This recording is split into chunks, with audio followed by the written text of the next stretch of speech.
Knowledge by itself is not power.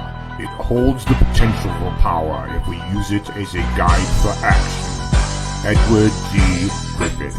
Beware the head of the snake. Ladies and gentlemen, thank you for entering the Tiger's Den.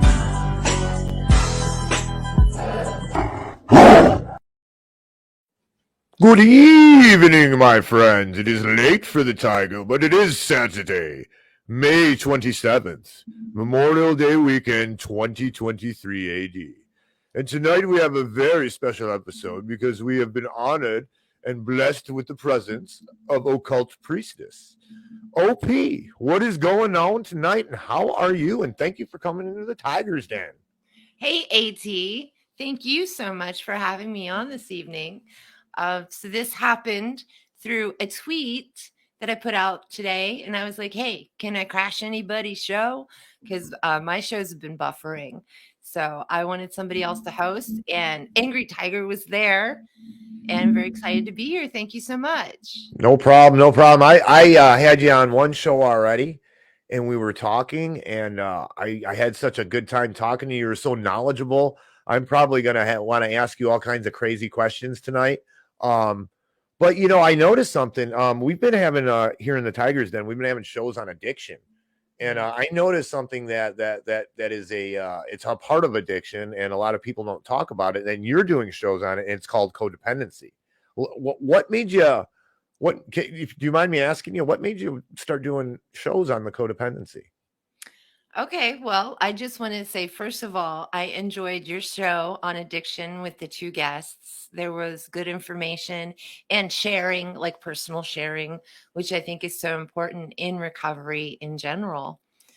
And so in my early 20s, a friend told me I may be codependent. And even before that, a therapist told me that since my father was an alcoholic, I was an adult child of an alcoholic, and I never learned many things that you need to learn to be a full grown up.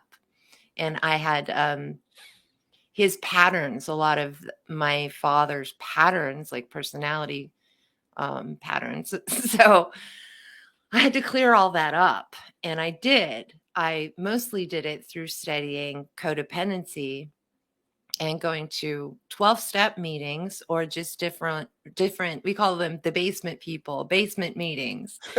Right.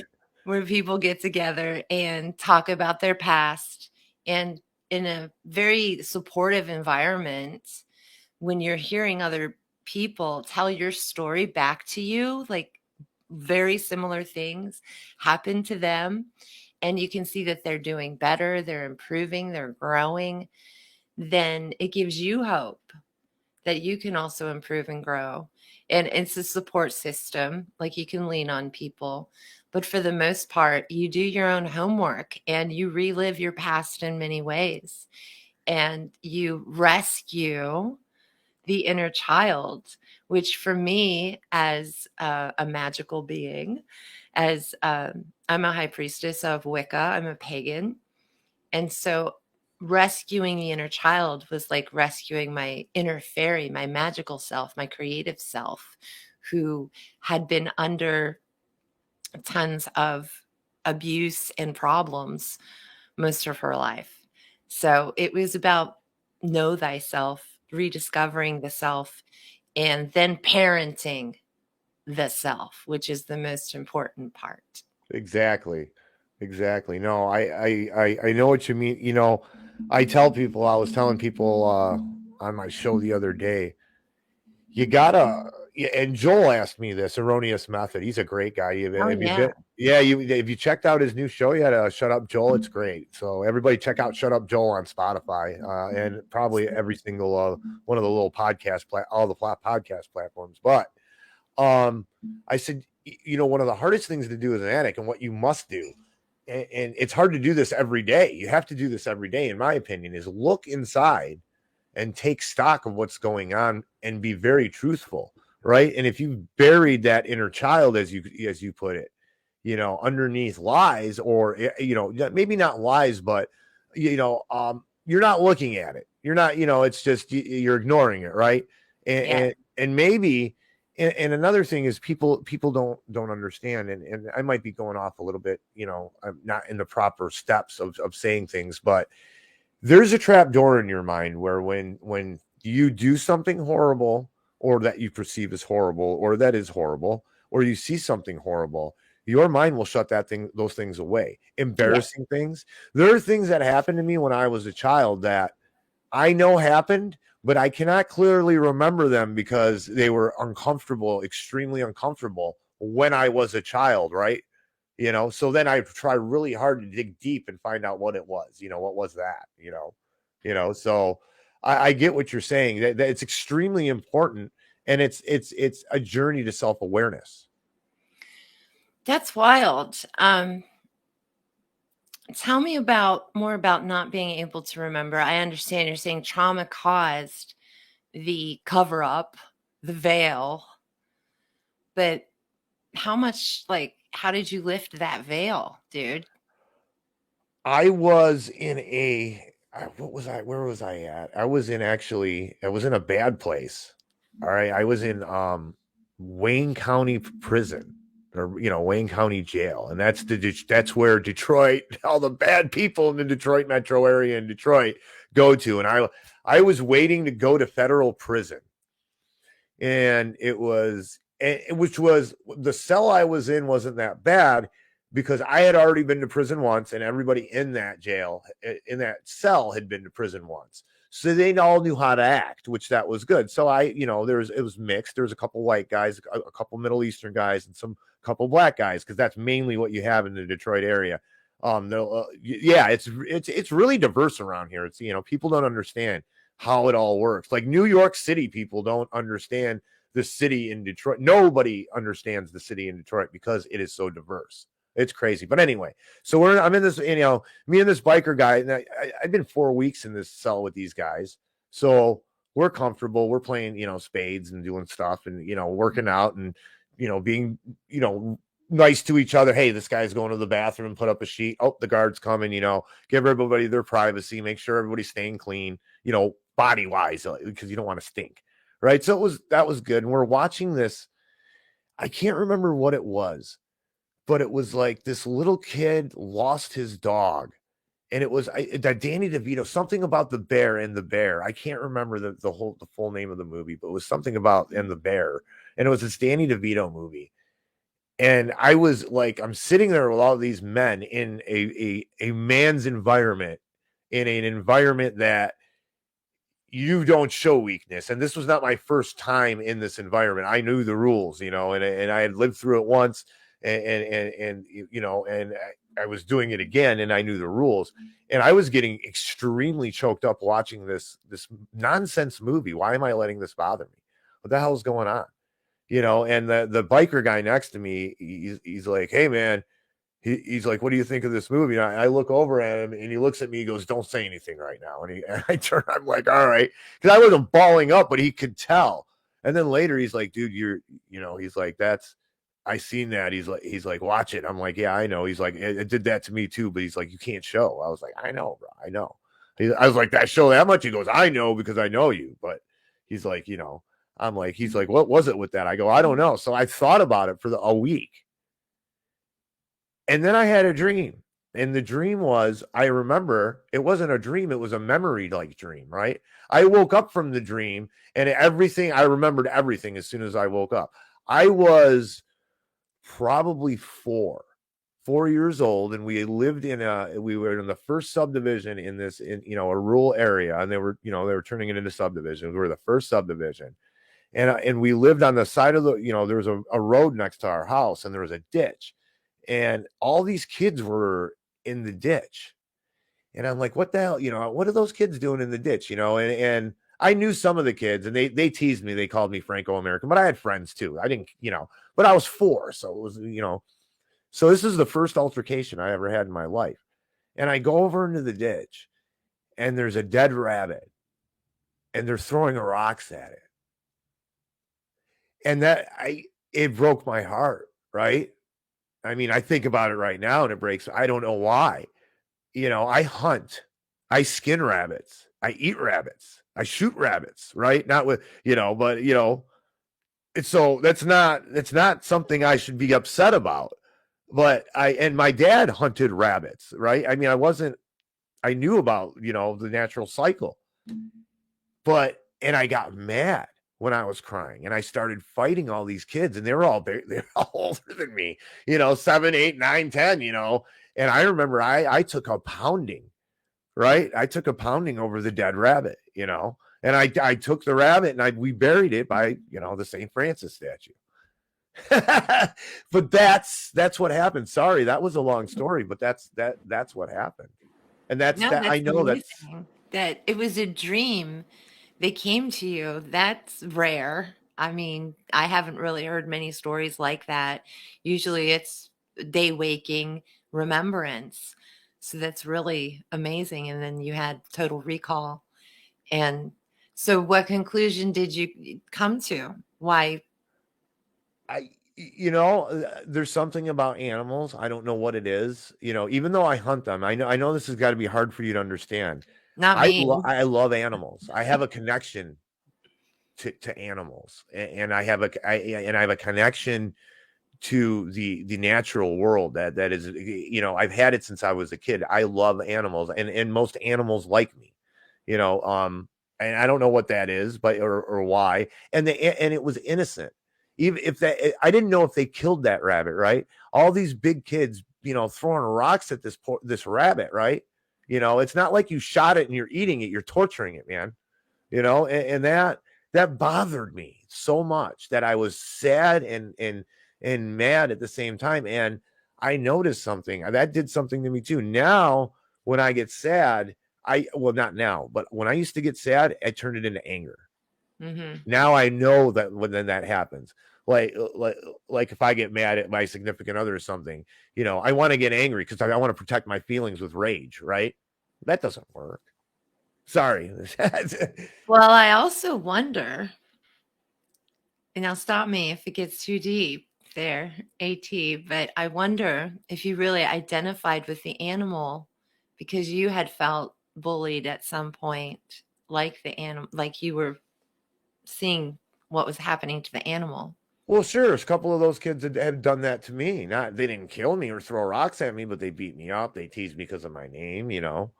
So you had to see yourself in the rabbit to really fight back. Yes. Wow. Yeah. That's profound that you say that. I Stop know. it. Are you sure you're not like a psychiatrist? Better than that, psychiatry is a Nazi invention. Please tell me about that. That's an interesting thing that you just said that I can't just let go. So there's a fabulous documentary called Psychiatry: An Industry of Death. And in fact, there is a museum in Los Angeles called Industry of Death as well. And this was actually, the film was made where I get most of my information from on this. The film was made by Scientologists Oh, because wow. Scientologists are at war with the pharmaceutical industrial complex because the Scientologists want to rule the mind, but the psychologists and their drugs want to rule the mind. So they're natural enemies. And Wow. so See, I there's didn't know anything about that. yeah, so there's a lot of what some would call propaganda from the Scientology church to shut down psychiatry. And of course, none of their followers can go to a psychiatrist or anyone in that kind of region. You just keep going to Zeno or whatever. Right, right, right, right. They believe that there's a planet or like that there's some alien stuff going on, right? Isn't that where they're at?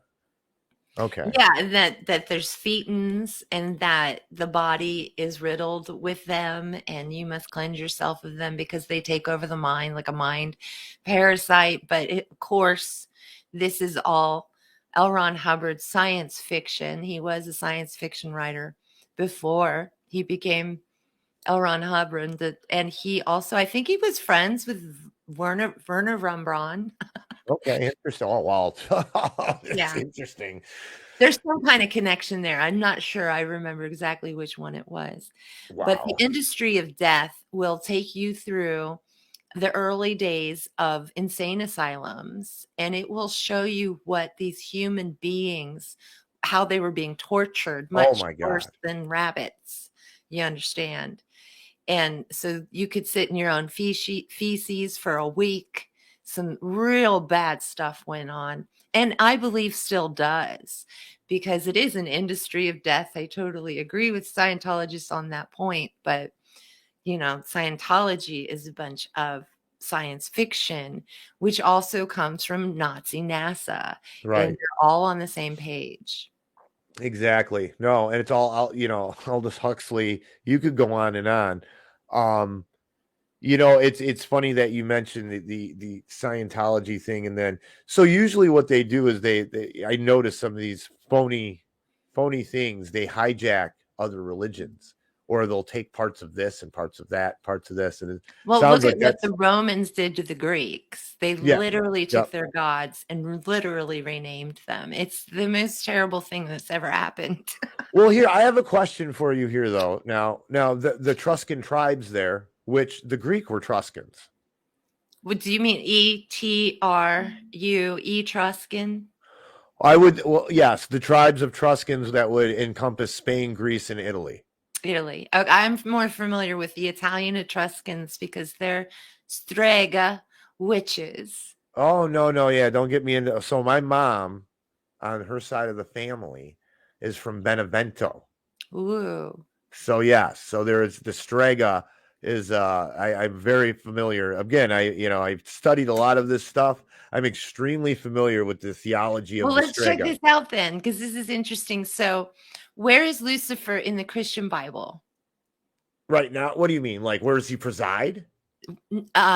What chapters, what verse, where does it say Lucifer in the Christian It Bible? doesn't. It doesn't say that Lucifer anywhere. Doesn't it say, I, Jesus, am Lucifer, the morning star? I think it says that. Someone look that up. Someone in the chat, go ahead and look that up. I could look that up right now for you. Okay, then you look it up. But just, you could search the Bible for Lucifer. But since we're talking about Strega, Italian witches, which some could argue are older than biblical texts, but I won't. Their mythology includes a Lucifer. And you might know this story. It's the mythology or religion story of Aradia. And Aradia's parents were Diana and Lucifer. And Lucifer. Yep. I know that story.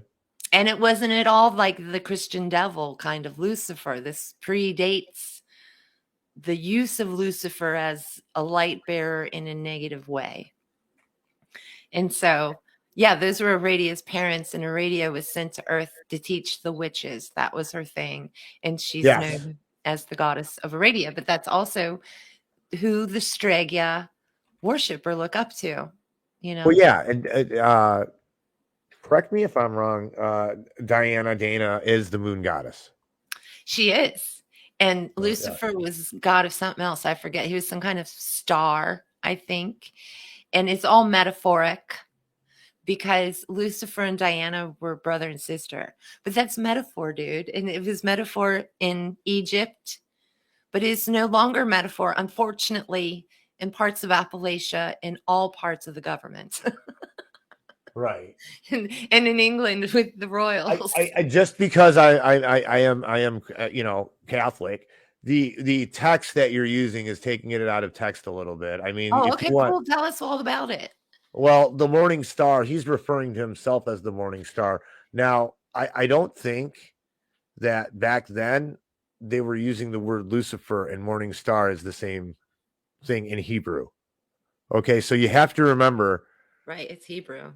It was Hebrew, which was translated into Greek, right, which then got translated into Latin. Really? You think it would hit the Latin before it would hit the Greek? No, you're right. You're right. You're right. Pardon me. The Council of Nicaea, it was Latin first, then Greek. People will argue with it about this. The Bible with Christians, you don't understand. I'm not arguing. You're telling the truth, boy. The war in between with Christians is ridiculous over a Bible. by design, as you know, by design. Let's say hi to Even me, I'm apt to saying I don't like the Lutheran Bible. The guy changed it. I don't like, but this is the thing that Christians don't admit. The Bible was translated by men. Okay, translated. Not only that, they put side notes in it that ended up in the Bible. Men are fallible. what about King James? He It changed makes it the harder to whole read it. thing. If you ask me, it makes it harder to read. But it's the same. It's the same But he Bible. changed so many things, King James, to fit his rule, to fit his ego. I listen. I can't say any. Listen, I'm not going to fight with other Christians about this. I'm not going to say that because this is like when they said, "Oh, the church, the Catholic Church, the first church, the church that Peter started, the first church, they kept Bibles chained to a rock in the middle of town." Now, let's think about this for a minute. Why would they keep the book that took some scribe 50, 60 years to write? Okay. Why would they keep it chained in a building on a rock in the middle of town? I don't know. Maybe so nobody steals it and everybody can read it. No, they wanted to keep the people ignorant. But so you get into all these battles, right? And you get into the battles with the Lutherans, like what I just said. And I don't, it doesn't matter because if you are reading the Bible and you start getting into this nitty gritty stuff and start trying to be some scholar and try to think what they were thinking back then and in Hebrew and from their perspective, you're fooling yourself. Oh, I'm a Bible scholar and I translate it and I'll tell you what the quote means. No, you won't. Have to wrap your head around it. And different people have different ways of approaching sacred text. The sacred text of the Bible, or all sacred text, I've noticed this. Do you know? Okay, so there's a compound way of viewing something, and there's a macro way of viewing something. Okay, every sacred text, in my view, if you look at or this texts of religions, they are all have a compound message, a larger message that the little texts put together. And they build this one big, great message. When you start trying to dilute the message by trying to interpret the meaning of the text, you're diluting the message. Of course, the text is important. You read the text, you understand what the text says, but it says what it says. There's an allegory there. It's always plain to see. They don't make it the Bible or the Quran or any other, the Torah, okay, at least for the Judeo-Christians. No text in any of those books is really mincing words, all right? It means what it means, okay? There's an allegory there, right? If there's like an allegory for you to learn, that's what it's plain to see. There's no, I can interpret in this in some way. No, it's the story of the Good Samaritan. There's a lesson to be learned there. There's no other way to interpret. I mean, you could, if you want to start bending, things, but there's a one main lesson there. You interpret it and then you move on. And then when you take all the lessons that you've interpreted out of this great book that we call the Bible, that I believe is divine sources, then you have the message. And God doesn't want to make it this so complicated, I don't think, Well, there's people who read it with their heart, and then there's people who read it with their mind. And it sounds like you really hate the people that read it with their mind. No, I don't hate anybody. No. I want the people to read it with their mind, but what I don't want them to miss the point, the whole point. Because these people, a lot of them I noticed who read it with their mind so much. You just made me wait. I just wasted like 40 seconds worth of breath, and you said three things, like 4 words, and you're like, you read it with the heart, not with the mind, and basically said what I was trying to express. But that you have such passion. Don't lose the message, right? Don't lose the message for the minutia. In business, they say, don't step over $1 to pick up a penny. Hey, let's say hi to the chat room. We've got Karen Carpenter. She says, hey, I just made it home from Walmart, smiley face. Nice. You got away from the pajama people. Yeah. Go on. And Patrick Stanton. there is in the chat. Mr. And Pat, what's going on? I don't know if you can see the Rumble chat. I can't. I can't. You know what? Blow some wind around, and while you're doing that, I don't understand what I'm doing. you know what I'm talking about. When I say when Angry Tiger says blow some wind around, that means just talk about something. No, well, I'll try to pull up Rumble chat. I sometimes I can, sometimes I can't. I do have I'm Occult Priestess at occultpriestess.com, and you can find me at Occult Priestess on Twitter. And I believe it's at Angry Tiger on Twitter, at Angry Tiger. And you should follow us all over there. And saying, I'm looking at what Karen Carpenter's writing. Oh, great texts. All have all very similar messages and themes, she says. And that I would say that that's true. Some texts I think are more governance, and other texts are more nurturing and teach how to live. So you should learn to discern between those. Right. Everyone should. No. Hey, good there. Look at that. Is that your puppy? That is so sweet. Oh, that is sweet. Yeah. Is that really your dog, Karen? Meow, so happy Saturday.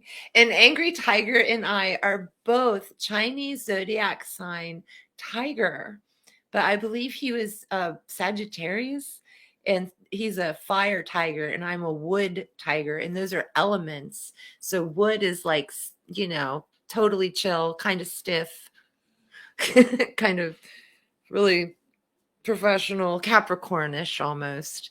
And then he's fire, which is Aries, Leo, Sagittarius, very passionate, very out about things. And like he told me earlier, sometimes he has to keep a bridle on himself because of that tiger energy. So that's when we found out I'm a wood and he's a fire. But we complement each other, I think, very well. Pat says the more he reads, the more he realizes he doesn't know. I can't get into the Rumble chat. I tried. I don't know. Okay, cool. Well, we can definitely see everyone. If you see us anywhere on any other venue, we are looking at the chat on YouTube. And that would be, it's just Angry Tiger YouTube. And I'm subscribed to him. You should subscribe as well.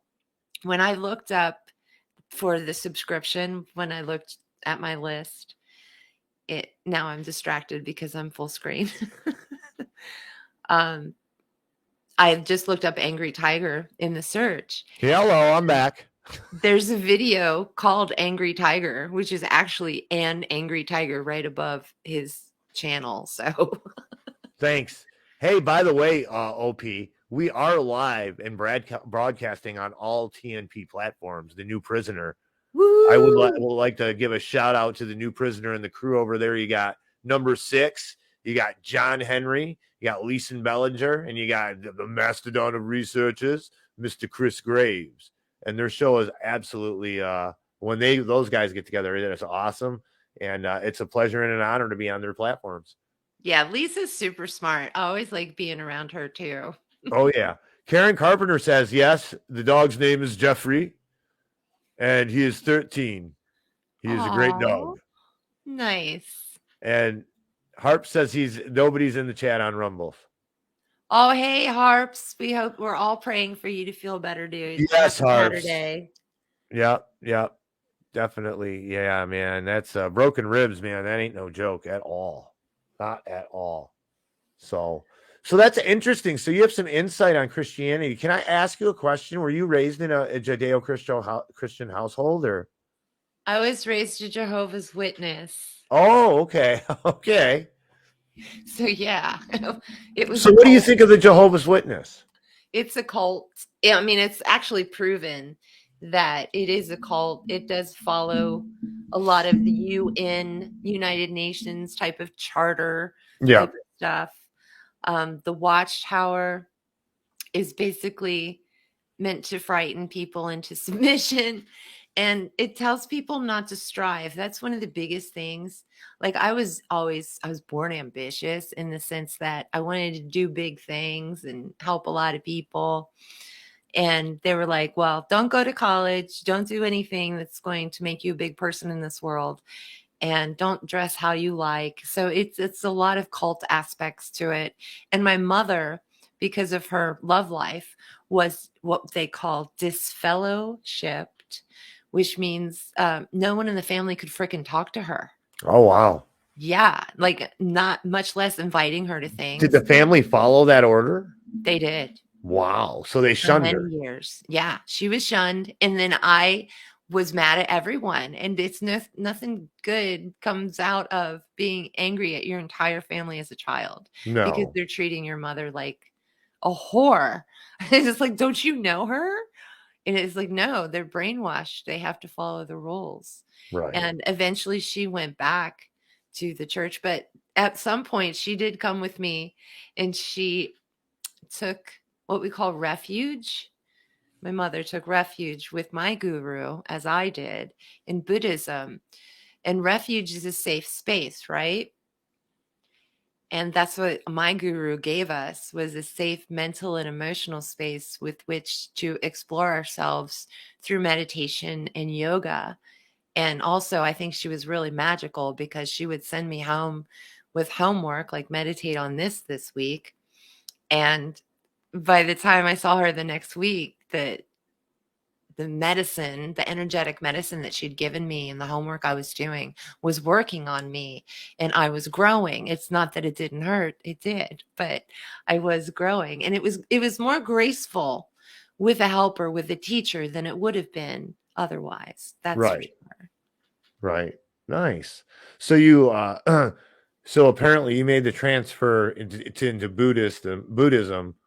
Was that your introduction into, because it seems like you're extremely eclectic in your faith. So was that the first thing that you really started studying?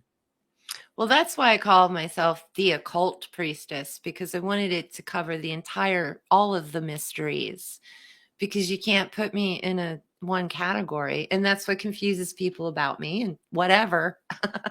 I'm sorry if you're confused, but I am all the mystery. That's what I study, and that's where I go.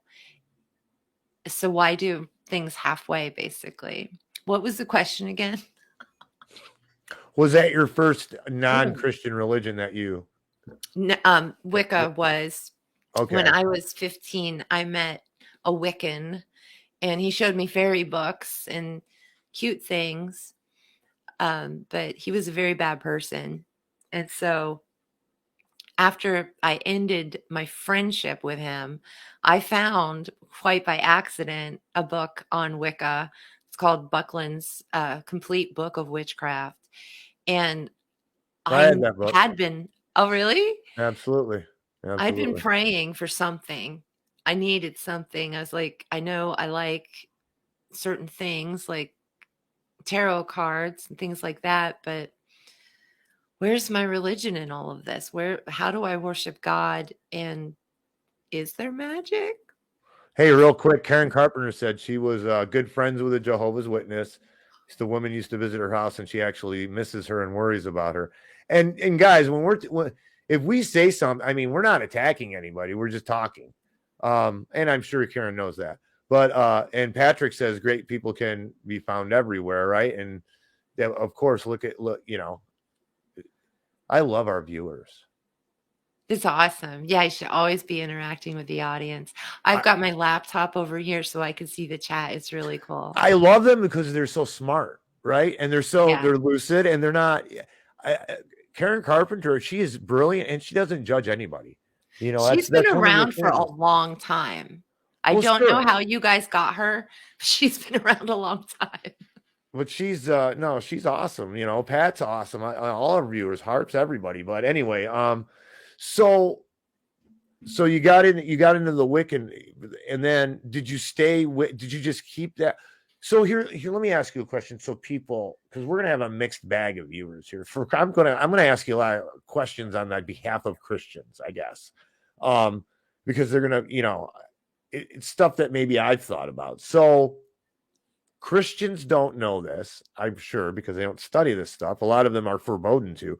In the Catholic Church, I am forbidden to have, do any kind of divination or anything like that. That's all. You're not supposed to do that. You're not supposed to worry about that kind of stuff. Just let God take care of it. And there's a quality to that.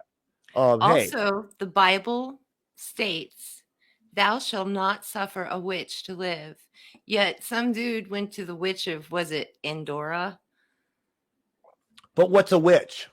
I know. What does the Bible say a witch is? I don't think it really, like, so Endora was actually an oracle. And if they wanted to call her a witch, go ahead, but she was an oracle. So she was the witch that they're referring to in the Bible? No, when they say thou shalt not suffer a witch to live, I don't know where that is, but I don't think it has to do with Endora necessarily. But I'm putting those two things together because they're both in the same book. Right. See, this is the problem with that. I mean, I have to, point this out. We don't know what they considered a witch. I believe. The New World Order to us is the witches and the baby Right. And I eaters. believe back then, really, OP, I'm going to say this. I believe that things existed that no longer exist, that those people Ooh, seen me things that we do too. not see because Yeah. they're not here anymore. And I believe that there were witches that when they say witch, well, they're not talking about some pagan or some Wiccan. Right. You're talking 3,000 years ago before any of that terminology. They weren't even thinking about you, as like people like to say, right? The normal people that were not Christians, that were druids, that were other types, were considered pagans. So actually, there were a lot more pagans than there were Christians for forever. So that's what I'm trying to say is what was a witch? Right. And Right? I would be like, Marina Abramovich is definitely a witch. Right.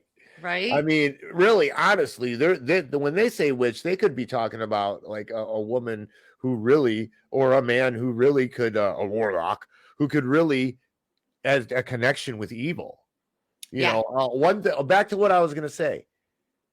In my study of the practice of magic, black magic starts when you try to manipulate other people or events that would affect other people to go into your favor, right? You have to be extremely aware of what you're trying to do if you use magic, because you could cross that line of black magic. Am I wrong in anything I said? Or Well, you know, it's not rocket science. You're a good person or a bad person, period. Magically speaking or not. So that's my thing. I've always been a good girl, a good person. My problem was thinking that that meant I had to follow authority. But, that was my only problem. well, now we find out we were right not following authority, didn't we? Yeah. Yeah. I'm still working on that, because there's danger in this world if you go too far against authority. No, you have to be careful. Believe me, I was swallowed up by the Federal Bureau of Prisons. The federal government will swallow you up and spit you out, and you're not gonna. It's an ant in a steamroller situation. There's no Exactly. winning. So I do the bare minimum just to get by kind of thing. But what were we talking about? I'm sorry, I lost my train for a minute. Oh, I was asking you, like, when you try to manipulate a situation or another person with magic, that is considered then black magic. And when Oh, I you're say 100% situation, I right. mean, so say you want a job, right? That I'm not talking about. I'm talking about you want something to happen to you before you practice magic. It's a responsibility, because if you try to manipulate a situation, is it going to affect other people in a negative way? You don't want any negative energy around anything that you're trying to cast. But when you're a good person, this shit doesn't even cross your mind. Aha. See, people don't know any of this stuff. You see, because I'm looking at it from a theological standpoint. I don't like the term Wiccan. I don't like it. It's too modern. But it means I don't. wise. Wiki, I WICCE, I the understand that. original. I don't like the new age Oh, me neither. watering down of Druidism. because Right. that's what being a Wiccan is. There's That there's some good druid books out there, dude. well, where does the whole basis of Wicca come from? Is it's Druidism Not watered down? necessarily, no, because you haven't looked into Pict, your Pictish stuff, your Gardnerian stuff. That's a whole different animal. It's not something I practice. I'm just saying it's a completely different form of witchcraft. I happen to be a past life druid, and that's why I love the Celtic stuff and totally understand it, and it makes me feel like home. But I can feel the same way about Egyptian stuff or Greek stuff because of past lives. So explain to me then. I'm having a technical issue here with this. So my technical issue is this: the official Wiccan religion, if you look in the history, right, modern history, is not that old. It's from the 50s. Somebody put this If you're together. talking about Gardner was the man in 1952. Yes. Yeah. And also the last witchcraft laws in America weren't repealed until 1954. See, but okay, so now again, I'm not. We need to have this conversation because this is a good one. You're talking about witchcraft laws, all right? I hear people who were pagans because I was in that community. Oh, the witches, guys. I don't think what you're talking about is what was going on, what was going on back then. I think what you're talking about was there might be a couple of medicine women or herbalists that might have gotten burned in this hysteria. No, But I actually, don't think there was 9 million women were murdered. there weren't 9 million pagans or witches. Well, yeah, that's like straight up history. And of course, I'm not a historical forensic historian, but Let's that's see what I've read in most of my books. What 9 was the million. population? European women, yeah, it was a genocide against. I understand that, but what I'm saying is the chances of those 9 million people all being pagan Wiccans. Oh, right, it's ridiculous. That's what I'm trying to say. That's what I'm trying to say. But America just got a little taste of it with the Salem witchcraft trials. That shit happened all over Europe, and it was completely bloody and horrible, and it was getting rid of the nature people, which is just like the regular people, the freaking peasants.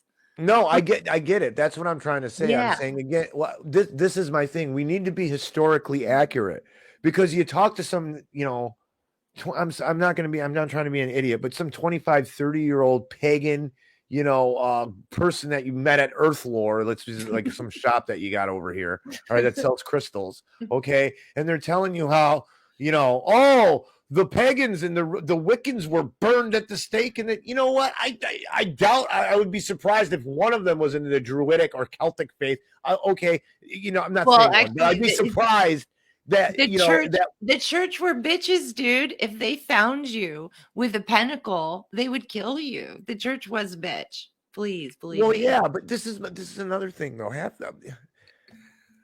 I'm not going to ignore the history of Europe, and I'm not going to ignore the history of this country. You had Puritans and Christians in this country. There weren't. I hear you. You get what I'm trying to? There weren't that many. What I'm trying to say is there weren't that many practicing pagans back in those times, either in Europe or in America. Well, who came to America but the Puritans? Right. Right. There were no like old Druid clans coming to America. No. And they were running from the church. We already had Native Americans here to fill that role. Right. To be the ones who were conquered and tortured, just like the poor people. It is classism. And pagans don't tend to be rich. And this is my problem with organized anythings. Okay.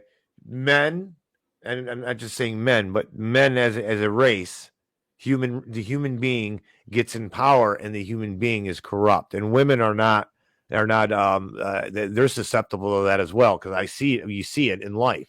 Right. Well, I don't know. What if a good person got power? I don't know what that's like because good people don't normally strive for power.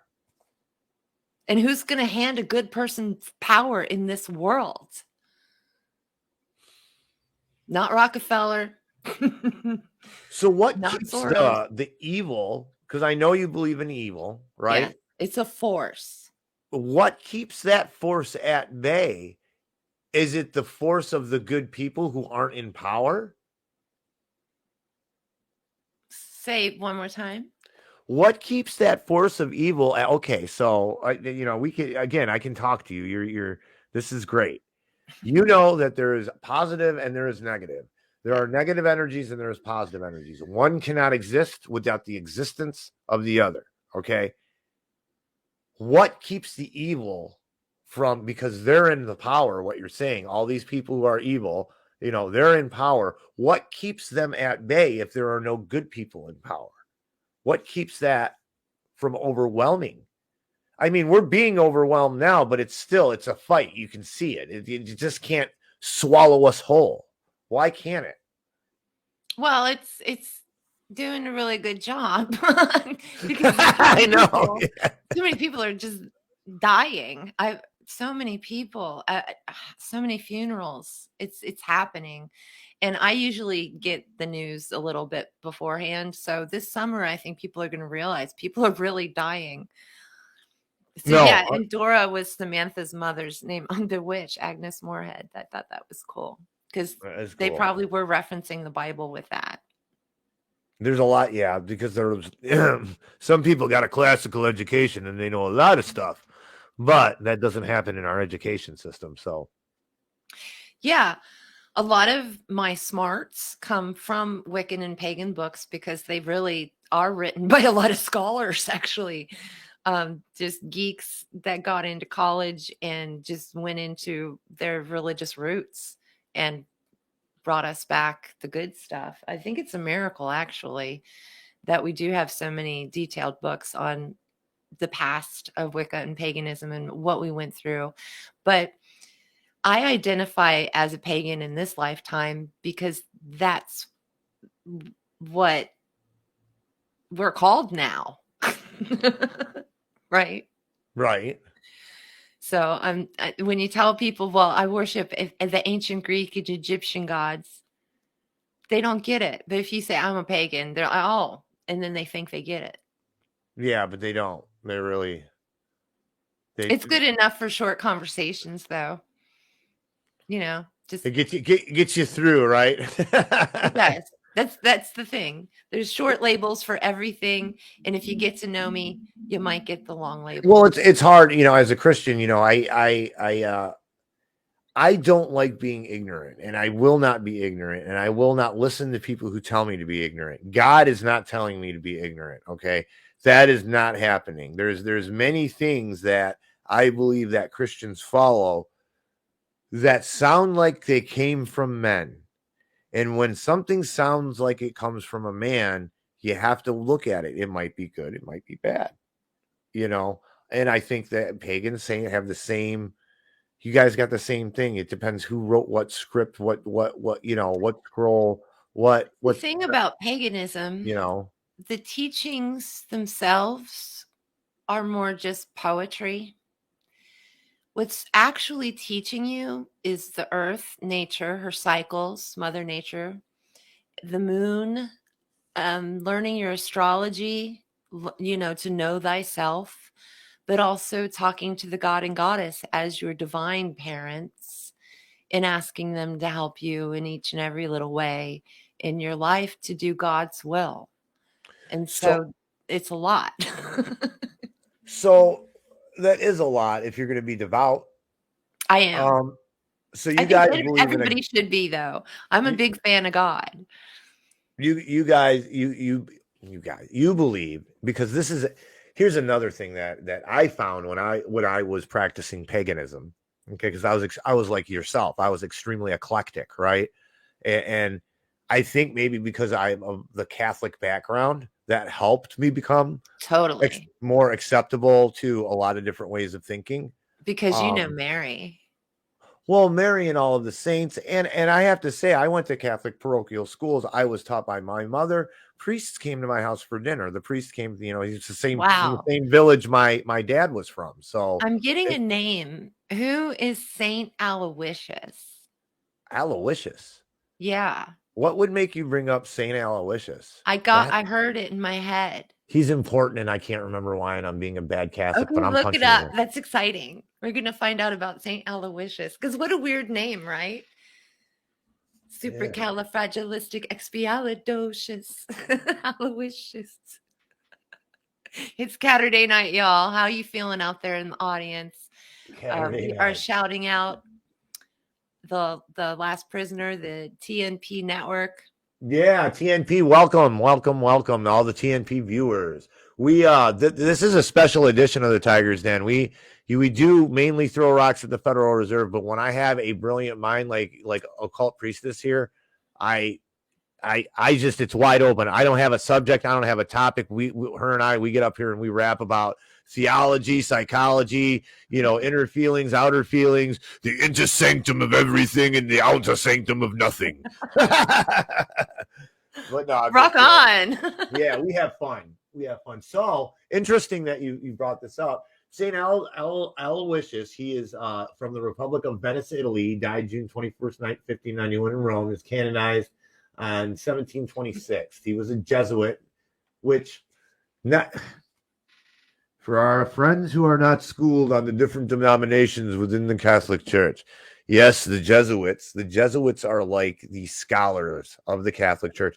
And yes, in the Vatican, they're like the CIA. And yes, there are bad Jesuits out there. There are bad everything in the Vatican. I consider myself, I am more of a Franciscan because I follow the selfless theories of St. Francis and the teachings of Jesus that focus on selflessness.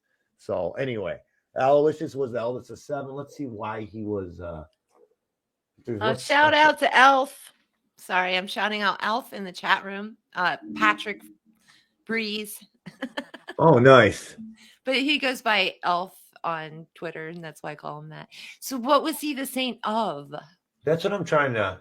Yeah, because we learned everything, even like the Aloysius was shoe noted size. for his asceticism.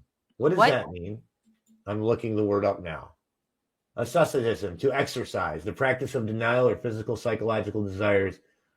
Oh, the denial of physical or psychological desires in order to attain a spiritual goal. So he basically he fasted. He was chastity.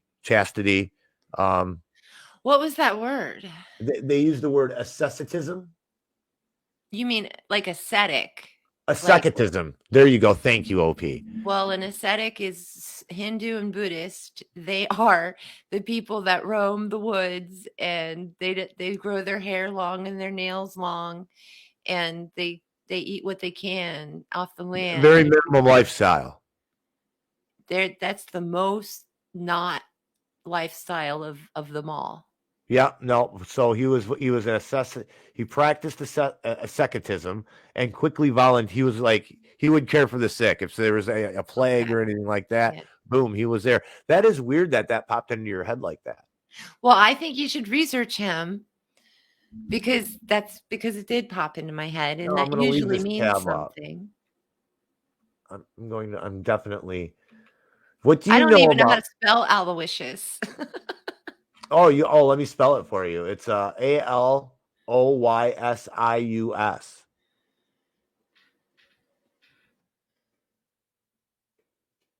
Huh, there it is. Interesting. That's very interesting. Oh, he looks like he was a young saint. Yeah.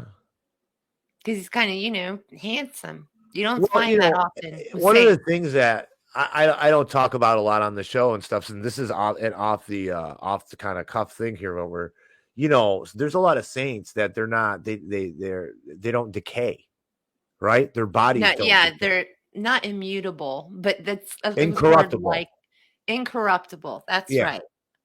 So I know about that creepy shit. That there's a lot of stuff that there's Fatima. I mean, Don Jeffries did a show on Fatima. That that interesting stuff. I found Aloysius Gonzaga. Yeah. His name is from a Germanic word meaning famous warrior. Aloysius means famous warrior. Wow. Yeah, angry tiger, famous warrior. So that's why you should really kind of, do a little deep dive on them and see what you have in common, because I find, if you're willing, sometimes these beings, because we are immortal in soul, these beings can communicate with us and guide us on our path. Absolutely. Absolutely. I mean, when me and my dog walk by a bunch of geese, I mean, and I don't care what anybody says. I believe this is true. Most of the time, if I don't say anything, they will walk away, right? Like, I mean, no, far away. But if I say, "Hey guys, don't worry, we're with Saint Francis," right? Because Mm, he loves animals, right? yes, Patron saint of animals. yes. They don't walk. They look at me and they're like, "Okay, we seen a deer today. A deer. We Oh, scared the deer. We were probably 10 feet away from it. He jumped out of this brush that he was in, right? He stopped about 30 feet away. Now, usually that's normal behavior. They stop, they look, they smell, they go. They smell doggo, right? And they smell human. And then they go. They visual, they nose. Well, they nose, they visual, and then they go again, right? They want to know what the hell they're dealing with. He stopped, he looked up, say, "Hey, don't worry about it, Mr. Deer. We're not hunting today, and we're with St. Francis." And he stood there and watched us leave this meadow that we were in. aw, Yeah, it was cool. But so no, that- I believe in a lot of that stuff. We have the mystics and all that, but we were taught, and I don't know if all Catholics are taught this or not. It doesn't seem like this way. But we were taught you don't judge other religions. That's the worst thing you could do. That's a mortal sin to judge someone for the God that they believe in. That is because wow. that's what happened to us during the Roman times, right? The Romans, Mhm. they murdered a bunch of Christians, just like the And the Christians murdered Greeks. the pagans. You know, it's I'm it. still pissed at the ancient Romans. I'm sorry, I don't know what they were thinking. And if I ever, meet any reincarnated ancient Romans, they're my natural enemy. How do you know I'm not right? I'm a Roman, so my dad was 20 miles away from Rome. That's where he grew up. I'm sure I could That probably. doesn't indicate your past life. No, I don't know what I knew someone who used to believe in past lives, and she was sure that we were in a past life together, and she thought she was a nun. Wow. Yeah, and she was a pagan. She's a pagan. Yeah, yeah. She hates me now because of COVID and Trump. Oh God. Well, it doesn't sound like that's too No smart. loss. No, right. But So, yeah, no, Patrick had to go for dinner, and Pat Breeze asks, "Are the saints of are the saints the demigods of Catholicism?" no, absolutely not. Pat, let me explain the saints to you. So you're at your best friend's house, right? And his mom is friends with your mom, right? Your mom's the boss. Let's just talk about the boss, okay? So your mom's the boss, right? His mom's the boss, but they're friends, okay? Now, you want something from your mom. You plant the bug in your buddy's ear, right? He plants it in his boss's ear. It might be an okay idea, and she plants it in your boss's ear. So what happens is us Catholics, we believe because we are sinners, and sometimes we're extremely dirty with sin, or sometimes because we're just humans and we're sinners, that we are not clean enough to directly talk to God sometimes. Okay. So in that case, or not, it doesn't have to be just in that case. We ask the saints to pray for us to God. So I will tell you, I will say it right now, Blessed Virgin, pray for me. St. Francis, pray for me. St. Aloysius, pray for us. Pray for me, pray for us. Because they're in heaven. You and me are down here. Okay.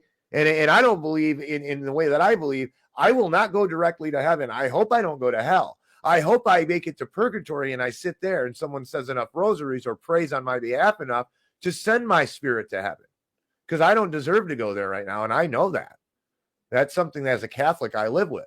So that's what we do. We don't worship the saints. We pray to the saints. And they become saints by something miraculously happening to them or them doing something that is miraculous in most cases. So that's where we are with saints and the Virgin Mary and all that stuff. Makes sense, OP? Oh yeah. Yeah, I think it made a lot of sense. I hope you enjoyed that answer there, Patrick.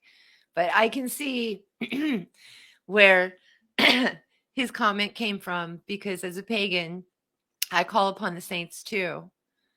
And it's a little different though. It's not because I feel I'm not good enough soul wise to talk to God, is that they have specialty power. Right. Well, yeah, they have favor with God. But also their specialties, like one Yes. watches over children, the other Yes. watches over the home. There's like little demigods of each little thing, which the Greeks had. And so Okay. I So totally took to it like a duck to water. so is Pat one of your reviewers? Yeah, yeah, Pat is elf. And Okay, so Pat, I'm explaining this, so you got to remember, I'm explaining this to other Christians. I didn't know if he was one of your viewers or not, because I get that all the time, right? We us Catholics, the most hated Christian religion in the world. Oh, you guys are blasphemers, and you worship false idols like Mary and the saints, and I hear that all the time, and that's why that's I just explained it. We're not, that's not God, like you said. I guess you could use the term demigod, in a non-Christian term. This is the problem.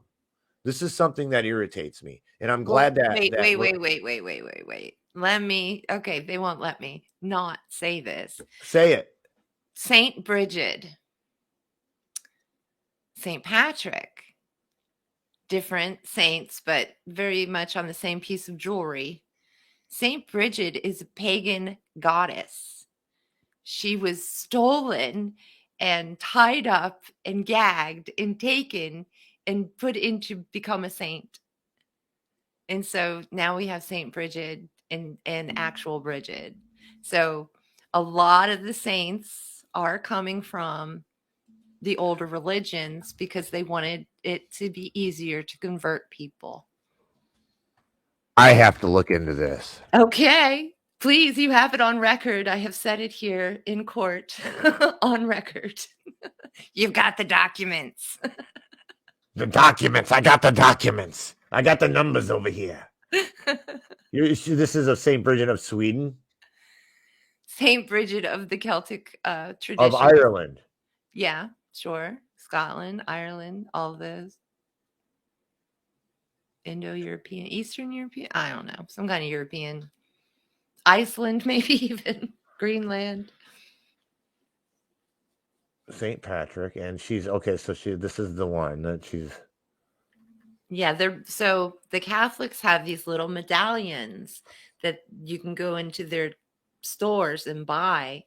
And so, like, if you have a problem with your animal, you could go in and buy Angry Tiger's Saint Francis. Yeah, yeah, it And is my then saint. you could even put it on your cat or dog's collar and pray over it and everything and use it as a talisman because that's what they are. They're talismans. And so that's the whole thing. All of these things have an older origin. Wow. So as a child, she gave away her household's butter and bacon to hungry beggars and dogs. Then she miraculously replaced the food for her family. Later in life, she turned a wooden column into a living tree with one touch and hung her cloak on a sunbeam. After she founded a monastic community at A monastery, Kildare yeah.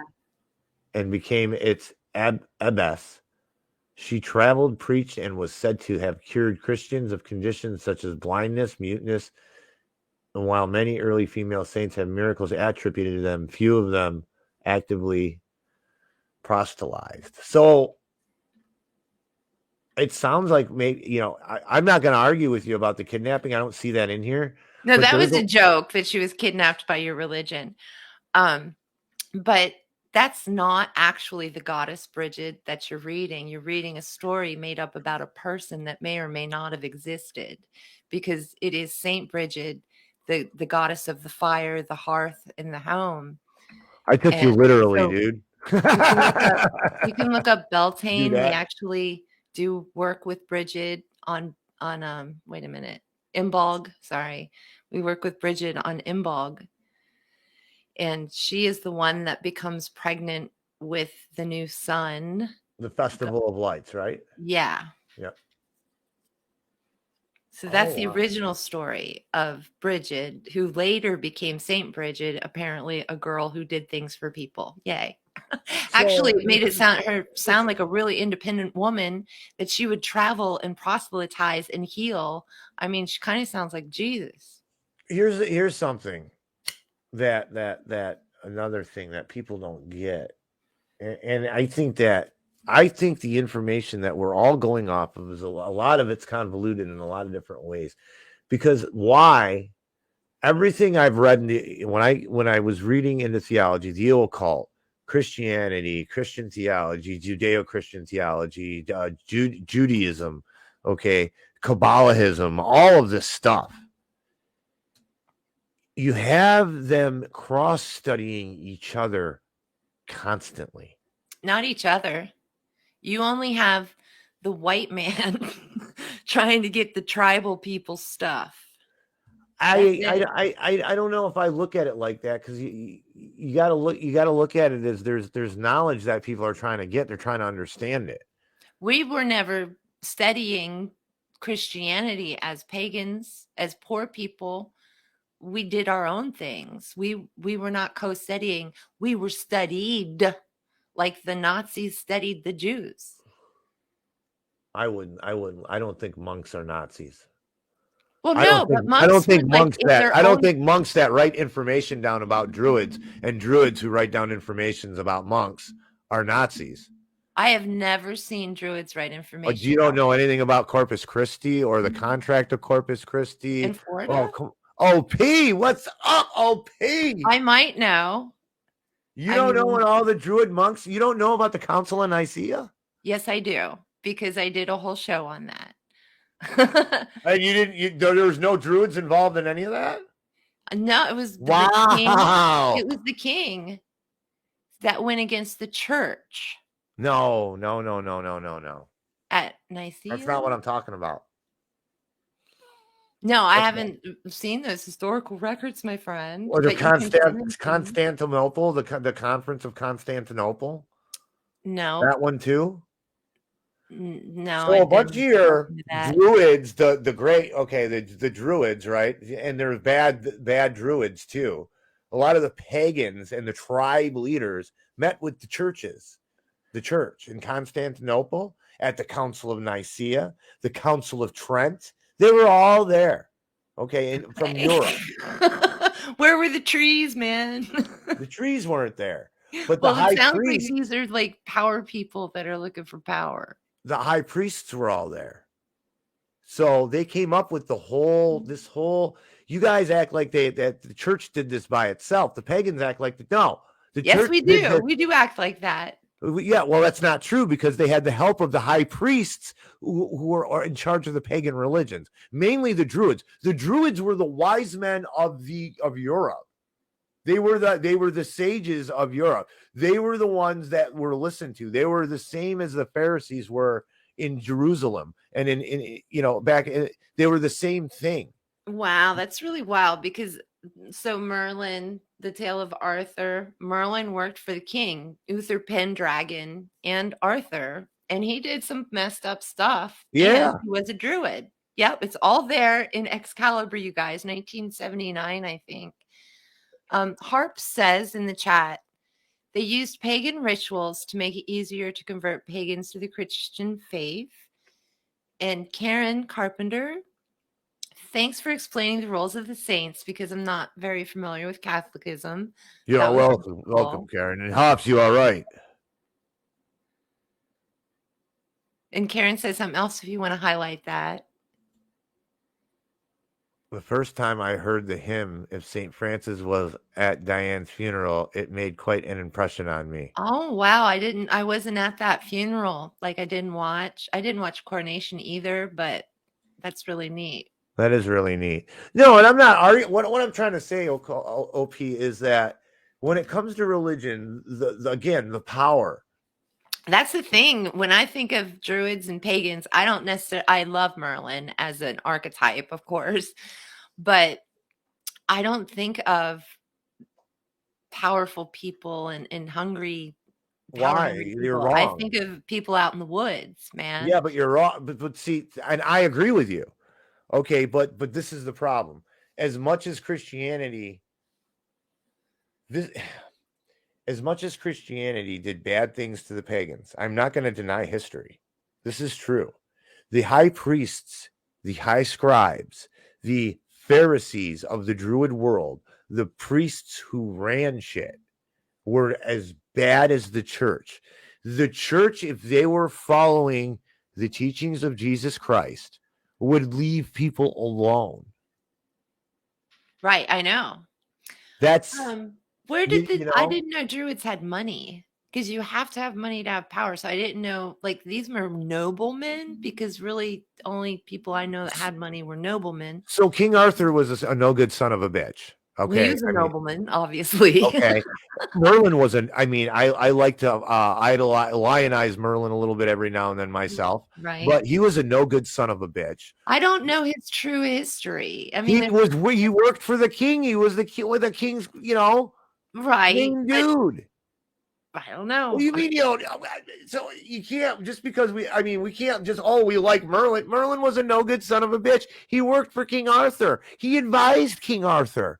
Look at what King Arthur did. Well, apparently he put a spell on Uther Pendragon to get somebody else's wife, and then Black Arthur was magic. the illegitimate child, and Merlin had to take him away, Not a right? good rep for Raise you him. guys. What? Not a good rep for the pagans. Well, if you really want to bust on somebody, bust on Zeus. Zeus had sex with everything that moved. No. Zeus What is I'm trying very what I'm embarrassing trying to to have to say is, live with. OP, is that What? these religions are all fine. Every single one of them is fine. It's when you get people who are powerful and Yeah. that they're the people in charge. You're saying pagan. You're using the word pagan, and you're actually using it correctly when you use it to the closer to the word the common person. Yeah. I understand that, right? But some of the people viewing aren't understanding that. So I'm not Well, they arguing can with look you. up Paganus. It Yeah, does mean yeah, people of they the don't. Yeah. earth. So we remember working man's English here in the Tigers Den. So I'm not arguing with you I know or you're trying not. to be combative with you. What I'm trying to do is I like to learn too. If you know something I don't know, you better tell me. I'm trying to yeah, but I'm trying to also get what you're saying and get it. I think Right. Karen, I know for Karen for sure. I know Pat. I think they're Christians, both of them. I think I can say for sure they are, and I want them to understand what we're saying.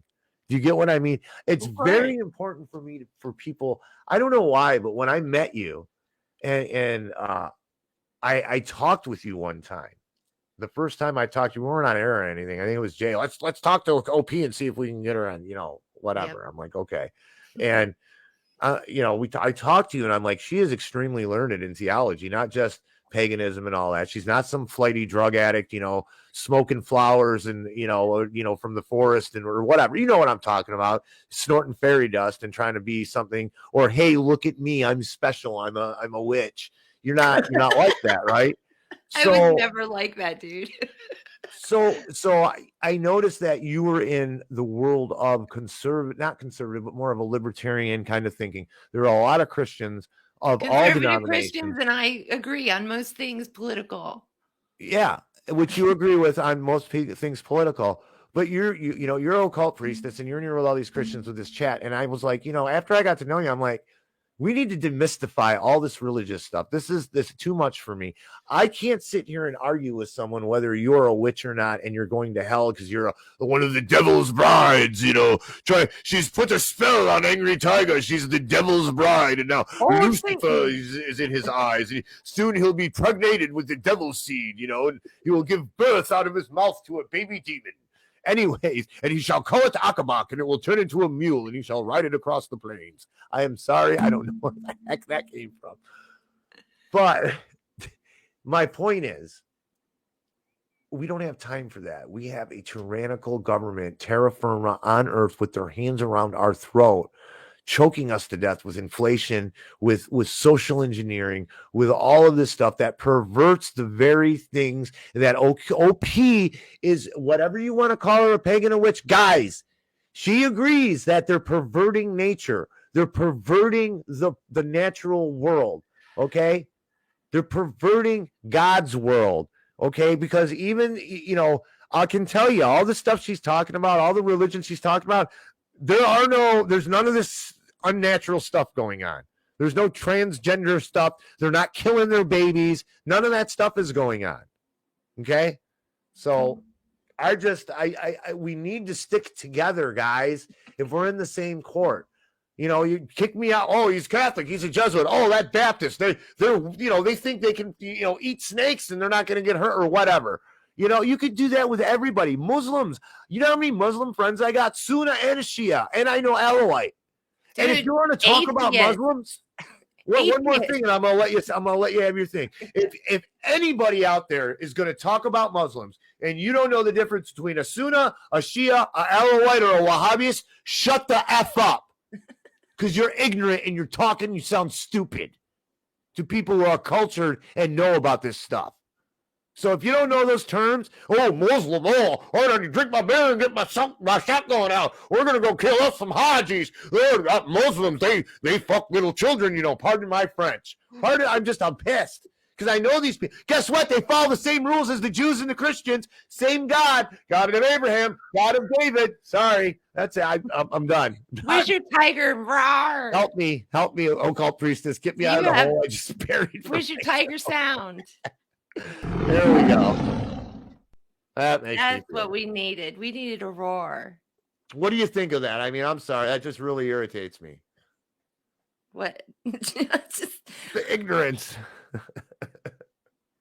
I think if other people weren't trying to control other people, we wouldn't have fights between religions. It's about controlling people. Exactly. And if you're following your religion, and I can tell you by studying most major religions of the world, except Crowley crap and the Satanist crap or whatever, and a lot of that is weird too. But if you're following your religion properly, you're not trying to control people. But there's atheism too.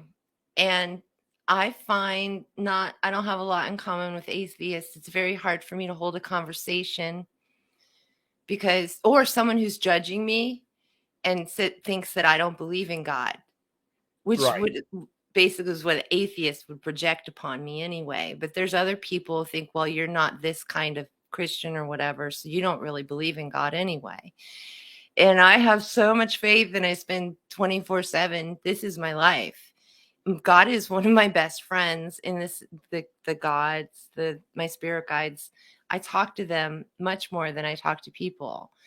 And so I just try to express myself, but people are going to think what they're going to think. And I wear black because I don't want to attract every weirdo on the internet.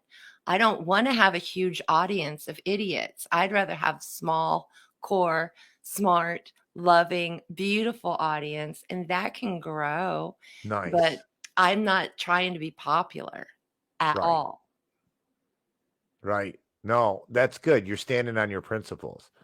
I mean, it's not that I care about being popular or anything. It's just religion's a personal thing. I don't want to offend people, and we need to get people out of these cages that are built for them. They're built. I'm a Catholic, and I have no problem admitting the Catholic Church has built all kinds of cages for me. But I'm like a Thomas Jefferson. I find my way through them. If you know whatever religion you are, if you're connected with God or not. Because when you're alone, you don't feel alone. And I feel, I know other people that are in my life that they don't have that. They're like, they don't get it. And how horrible could that be? How horrible would that be to think that to not have that connection? I mean, and I guess if you have it, you're lucky, right? I guess so. At this stage of the game where we're at in the evolution of our souls as a species of mankind, we're now at that tipping point where I think we're going to separate the men from the boys kind of as souls. But there's a lot of chat going on there in the chat. So I know there's stuff we got to put up here. So this is where we're going. I mean, Karen is she's knocking it out of the park here. So she said, I'm going to read one and then maybe you read the next one. How about that? I think this is big. This is the big repeating story of the people in touch with natural powers and traditional wisdom. And the more civilized people, or those who think they are trying to gain their power, going to continue here. Well, gain their power, and knowledge and power tends to corrupt, and there are good and bad in all areas and walks. And then here, I'll let you read this one if you can. Angry Tiger said on John's show about Fatima, Dawn's show about Fatima. Fatima, how did you say it? Everyone sees Christ, sees the same spirit. Right Yeah. on. Yep. Yep. Here we go. Here's another one. Miss OP, you have a beautiful spirit and presence and a lovely voice. Oh my God, thank you so much. That you do, OP. Actually, I just looked at the ticker. I can't believe how long we just been bantering around. Pat, I love the hat, dude. You're a badass. You look like a badass, and I don't mean that in a bad way, dude. Oh no, he's awesome. He's a wizard, isn't he? Oh wow, Pat, check it out, man. Now, hopefully you'll come into the Tigers Den, Pat. I bitch about the Federal Reserve all day long. 4 ways humanity is controlled. I love this. Health, economy, education, and religion. 2 people, ones that believe in order, form a creator, or believe in chaos, no creator. Just saying. Extremely profound statement and extremely keen observation. See, that's why he's in my audience. He's smart. I'm hip.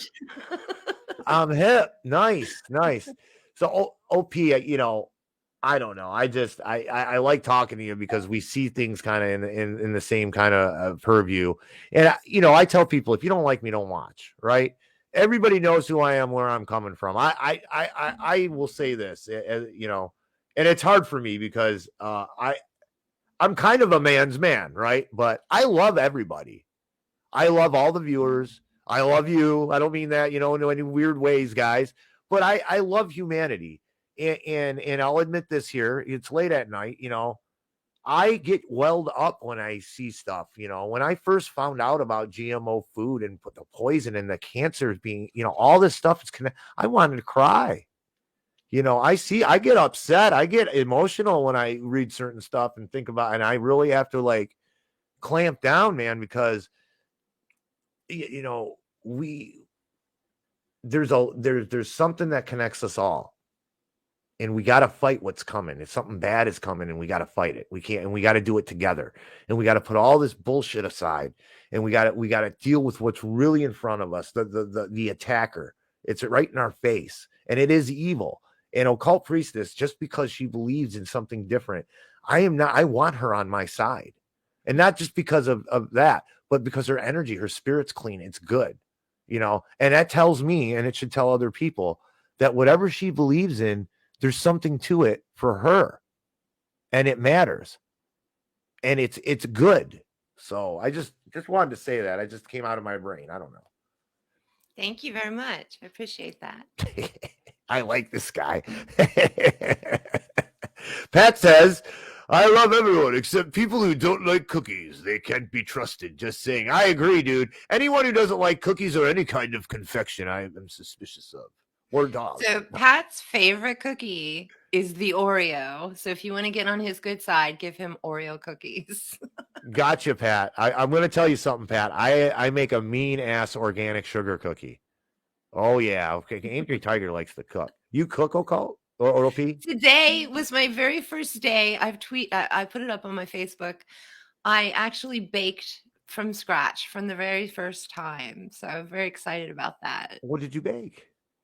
So I had leftover pancake batter, and I looked up a recipe to make these like muffins, and I put some fruit in it and a little bit of honey, and this is just gorgeously delicious. And I was really impressed with myself. Nice. Good job. Muffins aren't an easy thing to put together. I've been studying how to create a nice cinnamon muffin and get that cake kind of texture. And me and Bouncer are big fans of cinnamon muffins. But anyway, I don't know. Sounds good. You can read this one. Did you cook out of a cauldron? Ha. The funny thing is when I was in Los Angeles for 7 years, I did not have a stove the whole damn time. And that's the time in my life where I would have started getting into cooking. But nope. So here I am. I just got a bunch of kitchenware and some furniture from my Aunt Pat, who you all helped me go see. Thank you very much. And so I got to bake today because I actually had the tools. Nice. You know, you can bake in a cauldron, though, by the way, guys. All you got to do is put a lid on it. Yeah. Cauldrons are amazing. I can't own one that's too big because I couldn't move it. Chuck, They're more of a it's nice to have a permanent installation in your backyard. have you been on the Ocelli network? I'm actually going to be with Chuck Ocelli on Ocelli.com on May 31st around 9 p.m., I think. He's a great guy. I love Chuck, and I was going off about something, and I think I called them was it witches or witches brew? I used the word witches brew, and he took exception to that. Not in a nice way. He's like, remember, man, hey, don't throw the witches in with these people. He's like, the witches brew, and I apologize for that. So I said, can I call them sorcerers? Right, evil sorcerers. I think was the way that I'm allowed. He wanted me to refer to them. No, but I get it. Right, that the evil Catholics over there. I get where he's coming from. Right, you don't want to hear that. Well, yeah, but there's a point where you've been pagan or Wiccan long enough, or a conspiracy frickin' theorist long enough that you come to a chill point, even though the whole world's on fire and your past is on fire and you can see it all on fire at once by the same type of people who have been killing you lifetime after lifetime. But you still get that sense of peace within through Right. working your own spiritual path. Right. Exactly. What else do we have here? Yeah, they're talking. Yeah. Did you cook? That's funny. Okay. Oh, thank you, Karen. Wow, you got me because you're genuine, Mr. AT. You have a great voice. You should stand up or at least read books to kids at the library and not in drag. Yeah. I don't think I'm that funny. Oh boy, wow, I have been called not funny at all. You don't have a sense of humor. Oh, well, yeah. We got to shout out Guard Goldsmith. Guard Goldsmith, what's going on, brother? Boy, you would have been great to have in this conversation. You know what, Guard? The three of us need to get together because I'll tell you what. Let's make the date. Let's do it. Yep, and we don't need no topics, Guard. I'm telling you. Me and OP just came up here, and we just started talking theology. She asked me questions. I asked her questions. This was a great time. We're gonna have to end it soon in a second here, but Karen Carpenter, I was a baker at the student coffee house when I was in college. Her specialty is still cheesecake. Oh, yummy. I haven't tried that yet. That's for sure. Hey, Cheesecake's Guard, not get at us, Guard, and tell us when your schedule is open. Let's do this because 3 minds. Oh my God, that is going to be crazy when we get together. Yeah, no, absolutely. Guard's a really good guy, and I think we've just tempted him beyond he's not going to be able to resist beyond resistance. Bring your music, dude. Yeah. Karen Carpenter Harp says that Karen Carpenter, he's not a big fan on sweets, but you got me at cheesecake. Nice, Harps, dude. We're praying for you, brother. Hope you get better, my man. Listen, ladies and gentlemen, this is what we need. You see this dialogue that we had? We had a great time. I have not had this much fun in quite some time on a podcast where I was just laid back, chilling, info flying, good info, good vibes, Yeah. So it's Saturday night. It's Saturday night. I'm going to say it with you. It's okay, Bouncer. No, it's okay. Don't worry. It's Doggy night too. Okay. But ladies and gentlemen, Occult Priestess, please tell the fine people where they can find you. Cause I think we're going to wrap this up. Rock on. Thanks so much for having me on, Angry Tiger. Franco. Anytime. Whenever you want me to come on your show, let me know. And you will, you'll hear from me again because I'll need you for some. We're gonna do some symbology into some, esoteric stuff, and I want you to be my co-pilot on that kind of stuff. Sweet, and we'll have Guard over to the house too. It'll all be fun. I think that should be the next time we meet together. It can't be without Guard. Yeah, okay, Guard. So you're stuck with us, man. So somebody else want to host that because my streams are buffering and I'm still figuring things out. What's up with that? We'll talk about that later. So where can the good folks find StreamYard for all I know? So we'll see. Okay. Yeah.